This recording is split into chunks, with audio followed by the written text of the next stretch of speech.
नमस्कार दोस्तों, दधिमती संस्कृत एजुकेशन में आपका स्वागत है। दोस्तों, हम बुद्धि और व्यक्तिगत जो यानी कि व्यक्तित्व मापन की जो विधियां हैं, व्यक्तित्व को किस तरीके से मापा जाता है अलग अलग विद्वानों के अनुसार शिक्षा मनोविज्ञान की भाषा में, इस पे हम चर्चा कर रहे थे।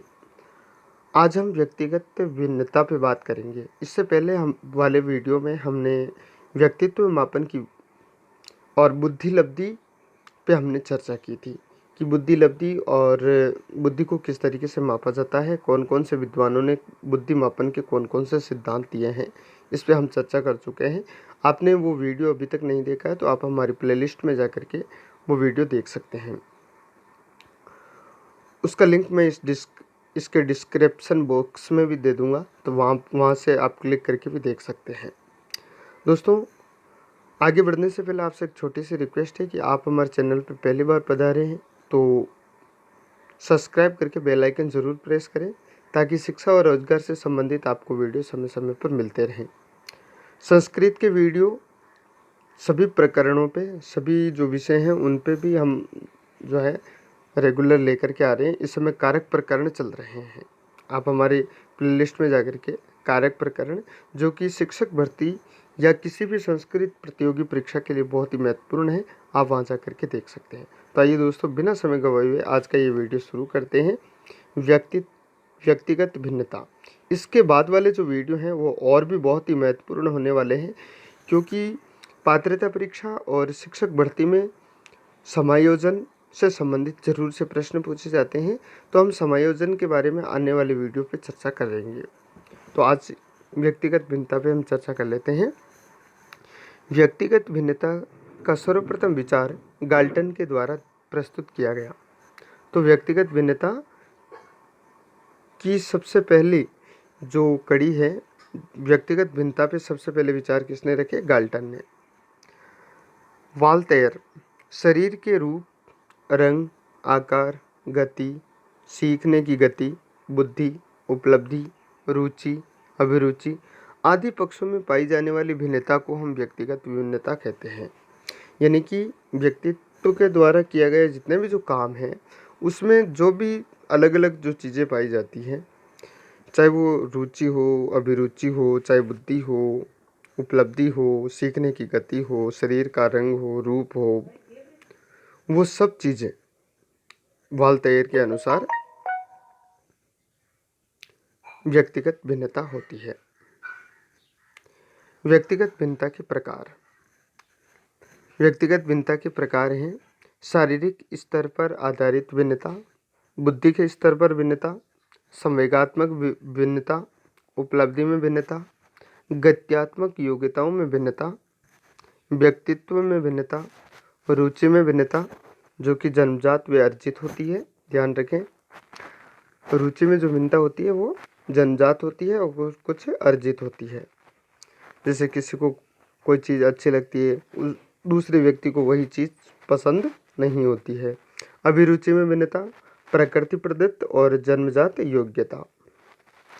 अभिवृद्धि में भिन्नता, ये नज़रिया या दृष्टिकोण हम जिस पे एटीट्यूड कहते हैं।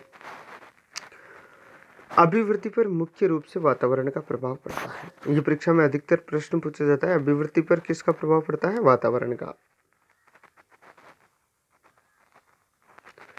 व्यक्तिगत भिन्नता की जांच हम इस परीक्षणों के द्वारा कर सकते हैं: व्यक्तिगत परीक्षण, बुद्धि परीक्षण, संवेगात्मक परीक्षण, उपलब्धि परीक्षण, जो कि अधिगम स्तर का, जिसमें पता लगाया जा सकता है। अधिगम यानी हम सीखने की जो गति होती है उसे हम अधिगम कहते हैं, जो कि हम आने वाली वीडियो में इसके बारे में समायोजन के साथ साथ चर्चा करेंगे। रुचि परीक्षण, अभिरुचि परीक्षण, अभिवृत्ति परीक्षण, ये सभी जो है व्यक्तिगत विभिन्नता की जांच में परीक्षणों के द्वारा हम कर सकते हैं।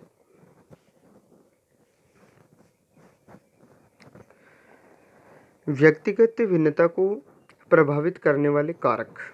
व्यक्तिगत विभिन्नता को प्रभावित करने वाले कारक कौन कौन से हैं?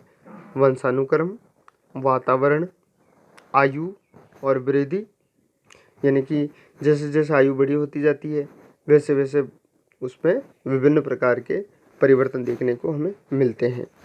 जाति एवं देश, यानी कि जाति का मतलब यहाँ पर ये होता है कि वो किस तरीके से उसका डीएनए आता है, और देश का अर्थ है वहाँ का वातावरण कैसा है, जहाँ पर वो निवास कर रहा है वहाँ पर जिस तरीके का वातावरण होगा उसकी व्यक्तिगत भिन्नता भी वैसी ही होगी। तो जाति से ये अर्थ होता है। जन्म, कर्म, शिक्षा, आर्थिक स्थिति, ये भी निर्भर करता है कि उसकी आर्थिक स्थिति कैसी है। यदि आर्थिक स्थिति अच्छी है तो उसकी जो क्रियाकलापें हैं वो अलग होगी। जिसकी आर्थिक स्थिति कमज़ोर होती है तो उसकी क्रियाकलापें, उसके रहन सहन, खान पान, उसके जो पसंद और नापसंद करने के जो तरीके हैं वो भी अलग होते हैं। समुदाय, समुदाय के अंतर्गत संस्कृति, भाषा, रहन सहन, वेशभूषा, ये सब उस पर जो है प्रभाव पड़ती है।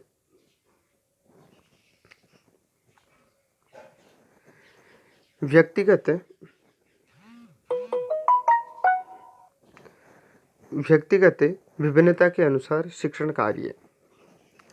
शिक्षक द्वारा शिक्षण का उद्देश्य पाठ्य योजना का निर्धारण करना, कक्षा कक्ष की स्थिति को देखना, बालकों को अभिप्रेरित करना, बालकों में रुचि व अधिगम तत्परता जागृत करना, कक्षा का सीमित आकार, व्यक्तिगत शिक्षण की व्यवस्था, शिक्षक द्वारा बालक को पहचानना, लिंग भेद के अनुसार शिक्षा। छात्रों का वर्गीकरण, पाठ्यक्रम का विभिन्नीकरण, योग्य अध्यापकों की नियुक्ति, समुचित गृह कार्य, विशिष्ट बालकों के लिए विशेष शिक्षा व्यवस्था। यानी कि जो विशिष्ट बालक होते हैं, जैसे कोई बालक प्रतिभाशाली हो सकता है, कोई जड़ बालक हो सकता है, तो उनके लिए उसी के अनुसार शिक्षण व्यवस्था करना। निःशक्त बालकों के लिए समावेशी या समेकित शिक्षा की व्यवस्था करना। ये सब व्यक्तिगत भिन्नता के शिक्षण करने की क्रिया के अंतर्गत आते हैं। ये शिक्षण कार्य होते हैं। तो दोस्तों, आशा करता हूँ ये वीडियो आपको पसंद आया होगा व्यक्तिगत भिन्नता का। मिलते हैं अगले वीडियो में जिसमें हम समायोजन पे बात करने वाले हैं। तब तक के लिए इजाज़त और आप हमारे चैनल को सब्सक्राइब करने के साथ इसे शेयर भी ज़रूर करें। धन्यवाद। जय हिंद, जय भारत।